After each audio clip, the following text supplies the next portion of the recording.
नमस्कार दोस्तों, ज्ञान होना चाहिए चैनल पर आप सुन रहे हैं जैस्मिन की जुबानी, मुंशी प्रेमचंद की कहानी गुल्ली डंडा। नमस्कार साथियों, ज्ञान होना चाहिए चैनल पे आज एक बार फिर से आप सभी का बहुत बहुत हार्दिक अभिनंदन है। मुंशी प्रेमचंद जी की जो कहानी आज मैं आपके सामने लेके आई हूँ उसका शीर्षक है गुल्ली डंडा। ये उन दिनों की बात है जब हर तरफ अंग्रेजी खेलों का बोलबाला था। हर तरफ इन्हीं खेलों को खेला जाता। अमीर लोगों के महंगे शौक हुआ करते थे, इसलिए ये खेल भी उन्हीं महंगे शौकों में शामिल थे। लेकिन इनमें एक ऐप था कि इन खेलों के सामान बहुत महंगे मिलते थे, इसलिए गरीब तबके के लोग इन खेलों को ना खेल पाते और वो छोटे मोटे खेलों से ही अपना काम चलाते थे, जिनमें गुल्ली डंडा इन खेलों का राजा था। बस मज़े से पेड़ पर चढ़ जाओ, एक टहनी काट लो और गुल्ली बना के कहीं भी खेल चालू कर लो। फिर ना सुबह की फिक्र है ना शाम की, बस हार जीत और एक जुनून, यही सब गांव वाले बच्चों की दिनचर्या थी। फिर उसी खेल के दौरान छोटे छोटे लड़ाई झगड़े, मारपीट, रूठना मनाना भी उस वक्त इन खेलों से कितना आनंद देता था। उन स्मृतियों को याद करके आज भी मन बचपन की उस चंचलता से बाग बाग हो जाता है। पिता भाई घर वाले जब तलाश में निकलते और पीटते हुए घर लाते थे, तब भी उस वक्त रो धो के रह जाते, मार खा के रह जाते। पर दूसरे दिन फिर वही खेल, वही तमाशे, वही उल्लास, यही बचपन था, यही वो प्यारे खेल। राम और गया यूं तो बहुत गहरे दोस्त ना थे, पर गया तो जैसे गुल्ली डंडे का मास्टर था, महारथी था। देखने में दुबला पतला बेदम सा दिखने वाला गया इस खेल के लिए इतना मशहूर था कि लड़के उसे दूर से आता हुआ देखते, उसका ऐसे स्वागत करते जैसे कोई वीआईपी इंसान चला आ रहा है, और अपने ग्रुप में उसको लेने के लिए आतुर हो जाते, क्योंकि उसके ग्रुप में शामिल होने से ही जीत का पक्का पहले पता चल जाता था कि जीत उसी ग्रुप की होगी जिसमें गया शामिल है। गुल्ली गया के हाथ में ऐसे आकर समा जाती जैसे उस पर उनका कोई वशीकरण हो गया है। चाहे गुल्ली छोटी हो, मोटी हो, नोकदार हो, पतली या सपाट हो, उसकी हथेली में ऐसे आ जाती जैसे चुंबक लगाओ हथेली में। इस खेल में जात पात, छूत अछूत, अमीर गरीब, इन बातों का कोई फर्क न पड़ता। सब एक होके तल्लीनता से, उल्लास से इस खेल को खेलते। एक दिन राम और गया दोनों गुल्ली डंडा खेल रहे थे। उस दिन गया जीत रहा था और बहुत कोशिशों के बाद भी राम फिर पराजित होने लगा। जब राम पराजित होने लगा तो वो हार से विचलित होने लगा और बीच में ही खेल छोड़कर जाने लगा। गया ने उसे पकड़ लिया और कहा, मेरी बाजी पूरी करके जाना पड़ेगा, बीच में ना जाने दूंगा। राम ने भूख प्यास थकान का बहुत बहाना किया और अपने माता पिता भाइयों का वास्ता दिया कि वो लोग मारेंगे समय से घर नहीं गया तो। लेकिन गया किसी भी कीमत पे उसका पीछा छोड़ने के लिए तैयार न था। बोला, मेरा दांव दे के जाओ, नहीं तो मुझसे बुरा कोई ना होगा। राम ने उसका हाथ छुड़ाकर भागने की कोशिश की तो गया ने उसको दोनों हाथों से कस के पकड़ लिया और फिर दोनों में गाली गलौज होने लगी। दोस्तों, ज्ञान होना चाहिए चैनल पर आप सुन रहे हैं जैस्मिन की जुबानी, मुंशी प्रेमचंद की कहानी गुल्ली डंडा। राम को गुस्सा आया तो उसने गया के हाथ पर काट लिया। इस पर गया ने 2-4 थप्पड़ राम के गाल पे जड़ दिए और हाथ में जो डंडा था वो कस के कमर पर मार दिया।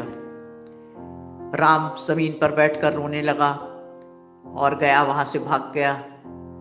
रोते रोते राम घर के पास पहुंचा। घर जाकर उसने पहले ही अपने आंसू रास्ते में पोंछ लिए थे और उसने घर पे अपनी चोट की मार्फत, पिटाई की मार्फत या गया की शिकायत की मार्फत कुछ न बताया, क्योंकि वो थानेदार का लड़का होकर भी पिटकर एक नीच जात के लड़के से आ रहा था। इसलिए शर्म से पानी पानी हुआ जा रहा था और दर्द से बेहाल। उन्हीं दिनों की बात है कि राम के पिताजी का तबादला उस गांव से कहीं दूसरी जगह हो गया। अब राम अपनी उस नई दुनिया के लिए सपने सजाता और खुशी से फूलाना समाता। गांव के लड़कों के सामने बढ़ा चढ़ाकर जहां उसे जाना था वहां की तारीफें करता कि वहाँ बहुत बड़े बड़े मकान हैं, यहाँ की तरह झोपड़े नहीं, और अंग्रेजी स्कूल होते हैं बड़े बड़े, कोई मास्टर वहाँ बच्चों को मार नहीं सकता है, अगर वो मारता है तो उन्हें जेल हो जाती है। सारे बच्चों की आश्चर्य से फैली हुई आंखें और चकित मुख मुद्रा देखकर रामू मन ही मन बहुत प्रसन्न होता। फिर आखिरी दिन रामू से बिछड़ते हुए सारे दोस्त बोले, रामू तुम भाग्यवान हो जो तुम यहाँ से जा रहे हो, हमें तो इसी गांव में अब जीना भी है और मरना भी। फिर धीरे धीरे वक्त गुजरता रहा। राम एक के बाद एक क्लास पास करता रहा और सफलता की सीढ़ियाँ चढ़ता रहा। पढ़ाई में मेधावी था। अब 20 साल बीत चुके थे और उसने इंजीनियरिंग का कोर्स पूरा कर लिया था। अब उसी जिले का दौरा करता हुआ वो उसी कस्बे तक आ पहुंचा जहां राम का बचपन गुजरा था। वहां एक डाक बंगले में वो ठहरा और उस जगह आकर उसको उसी बाल सुलभ मधुर स्मृतियों की याद आई। उसका हृदय बहुत आवेश से बढ़ गया और जैसे लगा कोई मनचाही मुराद पूरी हो गई हो। कुछ देर विश्राम के बाद रामू ने छड़ी उठाई और कस्बे की तरफ कदम खुद ब खुद उठते गए। फिर वो कस्बा अब काफ़ी बदल चुका था। उसने देखा जहाँ पर खंडर थे वहाँ पक्के मकान बने हुए नज़र आ रहे थे।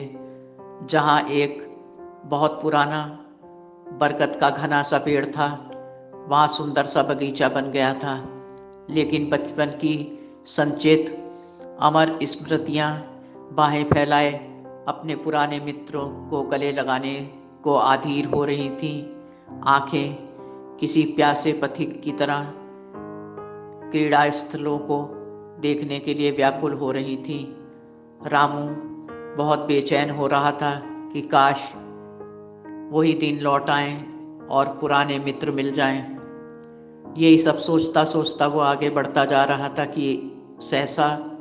दोस्तों, ज्ञान होना चाहिए चैनल पर आप सुन रहे हैं जैस्मिन की जुबानी। मुंशी प्रेमचंद की कहानी गुल्ली डंडा। एक मैदान में उसे 2-3 लड़के गुल्ली डंडा खेलते हुए दिखाई दिए। रामू अपनी साहबी को, ठाट बाट को और रौब अधिकार को किनारे रखकर उन लड़कों के पास जाकर बोला, बेटा, यहाँ कोई गया नाम के आदमी रहते हैं क्या? लड़के पहले तो ताज्जुब से मुंह देखने लगे, क्योंकि पढ़ा लिखा इंसान उनसे एक ऐसे इंसान के लिए पूछ रहा है जो कि नीच जाति का था। लेकिन उनमें से एक लड़के ने जवाब दिया कि हाँ, इस नाम का एक आदमी है, वो यहीं रहता है गांव में। तो रामू बोले, बेटा, क्या आप उसे यहाँ बुला सकते हो? लड़के ने कहा, जी हाँ। तो रामू ने कहा, मेहरबानी होगी बेटा, आप बुला दीजिए, हम यहीं खड़े हैं। लड़के दौड़ गए। थोड़ी ही देर में रामू ने देखा उन लड़कों के साथ एक लंबा तगड़ा काला सा आदमी 5 फीट का चला आ रहा है, मजबूत काठी और चौड़ा सीना। उस आदमी ने पास आकर झुककर राम को सलाम किया। राम बोले, क्या आप मुझे पहचानते हो? मैं कौन हूँ? गया बोला, बचपन के दोस्त को कौन भूल सकता है। औपचारिक बातें दोनों में होने लगी। गले मिले। काफ़ी देर तक दोनों अपनी अपनी बातें बताते रहे, जो कि उन्होंने 20 बरस एक दूसरे से जुदा होकर बिताई थी, और बहुत दिलचस्पी से एक दूसरे की बातों को रस ले लेके सुनते रहे। फिर अचानक राम ने गया से कहा, चलो आज फिर गुल्ली डंडा हो जाए एक बार, बहुत दिन हो गए, आज फिर बचपन को जिया जाए। आज तुम जीतना, हम हारेंगे। तुम्हारा एक दांव हम पर अब तक बाकी है। गया बहुत छींप रहा था। वो कहने लगा, अरे, इतने बड़े अफसर होके आप मुझ गरीब के साथ खेल खेलोगे? तो राम बोले, अफसर मैं अपने प्रोफेशन के लिए हूँ, लेकिन इस समय मैं तुम्हारा दोस्त हूँ, वही दोस्त जो यहाँ खेला करता था तुम्हारे साथ बचपन में। फिर दोनों डाक बंगले पहुँचे, गाड़ी लेकर मैदान में गए, और फिर राम एक पेड़ पर चढ़ गए, टहनी काटी और गुल्ली तैयार हुई। इसके बाद बहुत दिलचस्पी से बचपन की तरह फिर दोनों गुल्ली डंडे के खेल को खेलने लगे।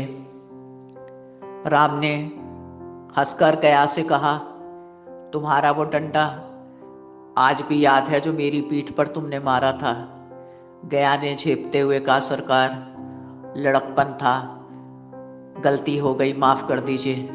लेकिन राम ने कहा, अरे नहीं गया, तुम नहीं समझते हो, वो मेरे बचपन की सबसे रसीली याद है। सच कह रहा हूँ, मुझे अब तक याद है, पर मैंने उसे हमेशा एक प्यारी सी यादगार के रूप में लिया है, गुस्से में नहीं। गया आश्चर्य से उसका मुंह देखता रहा कि बचपन की एक भूल को किस तरह राम ने इतने प्यार से सीने से लगा के रखा है। खेल शुरू हुआ तो राम ने डंडे से गुल्ली को जोर से उछाला, जो गया के हाथ से पास होते हुए उसके पीछे जाके गिरी। फिर दोबारा राम ने गुल्ली को उछाला अपने डंडे से, फिर गया उस गुल्ली को कैच न कर पाया। ऐसा बार बार होने लगा। राम ने गया को टोका कि ये क्या हो रहा है, तुम तो इतना अच्छा खेलते थे, गुल्ली कभी ज़मीन पे नहीं गिरती थी, तुम्हारे हाथों में समा जाती थी, ये सब आज क्या है? गया बोला, साहब 20 साल से अब अभ्यास ख़त्म हो चुका है, इसलिए ये ऐसा हो रहा है। मैंने तो सोचा भी नहीं था कि अब ये खेल मैं दोबारा खेलूँगा, लेकिन आपके कहने से आज मैं इसे खेल रहा हूँ, इसलिए गलत हो रहा है। इस तरह खेलते खेलते दोनों को शाम हो गई। दूसरे दिन गया की खेलने की बारी थी, लेकिन आज राम ने ना खेला। गाड़ी लेकर फिर उसी मैदान पे आ गए। दोस्तों, ज्ञान होना चाहिए चैनल पर आप सुन रहे हैं जैस्मिन की जुबानी मुंशी प्रेमचंद की कहानी गुल्ली डंडा। और राम ने कहा तुम लोग खेलो। पहले से ही कुछ लड़के वहाँ खेल रहे थे। गया को देखकर वो उसके पास आ गए। गया और लड़कों में खेल होने लगा। राम अपनी गाड़ी पर बैठकर देखने लगा इन लोग के खेल को। आज गया वही बचपन वाला शौर्य दिखा रहा था। राम देखकर दंग रह गया कि कल तो ये कैसे अनाड़ीपन से खेल रहा था, आज वही महारत जो बचपन में इसके हाथ में था। तो कल जो खेल रहा था, कल वो क्या था? राम समझ गया कि कल जानबूझकर गया मुझे जिता रहा था और खुद हार रहा था। वो कल खेल नहीं रहा था, बल्कि मुझे खिला रहा था। उसका दिल गया के लिए बहुत इज्जत से भर गया कि अनपढ़ और गंवार होते हुए भी उसके दिल में कितनी श्रद्धा है। लेकिन राम चाहते थे कि आज वो हार जाएं, क्योंकि सचमुच में गया जीत रहा था, लेकिन जानबूझकर गुल्ली कैच ना करता। वो सब समझ चुके थे। राम विस्मित हो रहे थे कि मेरी अफसरी मेरी और गया की दोस्ती में दीवार का काम कर रही है। अब केवल दया और अदब मैं गया से पा सकता हूँ, लेकिन फिर उसके दिल में अब वो जगह नहीं पा सकता जो बचपन में मेरे लिए उसके दिल में थी। और वो मुझे अब वो जोड़ का साथी नहीं समझता, बल्कि मुझ पर रहम खाता है। ये सब ख्याल आते ही राम की आंखों में आंसू आ गए कि मेरे पढ़ने लिखने से मेरे और गया के बीच में इतना अंतर आ गया कि अब वो मुझे इज्जत तो दे सकता है, अदब भी कर सकता है, पर मेरे और उसके बीच में जो एक दीवार बन गई है वो कभी गिराई नहीं जा सकती। राम का मन बेचैन हो उठा। उसने खामोशी से मोटर स्टार्ट करी और अपने डाक बंगले की ओर प्रस्थान कर गए। साथियों, इंसान के जीवन का सबसे स्वर्णिम अवसर उसका बचपन ही होता है। बचपन की मधुर और मधुर स्मृतियों को जीवन पर्यंत हम सब अपने जहन में हमेशा ताज़ा रखते हैं, क्योंकि वो शरारतें, वो खेल, वो दोस्त और वो स्थान जहाँ हम सब ने अपने बचपन को और अपने जीवन के इन अनमोल क्षणों को जिया है, व्यतीत किया है। फिर से कभी कभी मन अकस्मात ही उन क्षणों में जीने के लिए मचल उठता है। फिर चाहे हम किसी भी ऊंची पोस्ट पर क्यों ना हों, या हमारी आयु कुछ भी हो गई हो, या हालात हमारे जैसे भी हों, हम उन्हीं स्मृतियों को दोबारा जीने के लोभ को कभी छोड़ नहीं पाते। इसलिए कभी कभी बच्चों के साथ बच्चा बन जाना भी कुछ गलत नहीं है। इसी के साथ मैं चाहूँगी कि हम सब भी कभी कदार अपने बचपने को कायम रखें और अपने बचपने को कभी कदार जी लिया करें, क्योंकि ये वो खुशी है कि ना पैसे से खरीदी जा सकती है, ना कोई किसी को दे सकता है। हम उन यादगारों को ताज़ा करते हैं जो कि कहीं खो चुकी होती हैं। इसी के साथ साथियों, अगर आपको मेरी ये कहानी अच्छी लगी हो तो प्लीज़ इसे लाइक करें और शेयर करें। ईश्वर से आज मेरी यही प्रार्थना है कि आप सबको हमेशा प्रसन्न और सुखी रखे, आप सबके जीवन की हर खुशी को अपने प्यारे रिश्तों के साथ एंजॉय करने का मौका दे। ईश्वर आप सबको हमेशा सलामत रखे और आप सबके हर रिश्ते को हमेशा हिफाजत से रखें और चिरायु रखें। आप हमेशा ज़िंदगी में प्रसन्न रहें, कामयाबियों को हासिल करते रहें और आपकी झोली हमेशा खुशनुमा फूलों से सजी रहे और आपके रास्तों में कभी कोई रुकावट या दुख ना आए, यही मेरी प्रार्थना है। साथियों, अब बहुत जल्दी नई कहानी के साथ आपके साथ दोबारा फिर से मुलाकात होगी। तब तक के लिए मैं आपसे इजाज़त चाहती हूँ। जल्दी ही मिलते हैं साथियों। आपका जीवन मंगलमय हो। आपकी अपनी जैस्मीन। धन्यवाद। नमस्कार। दोस्तों, आशा करता हूँ कि ये कहानी आपको पसंद आई होगी। वीडियो को लाइक और चैनल को सब्सक्राइब ज़रूर करें। धन्यवाद। आपका अपना संसार।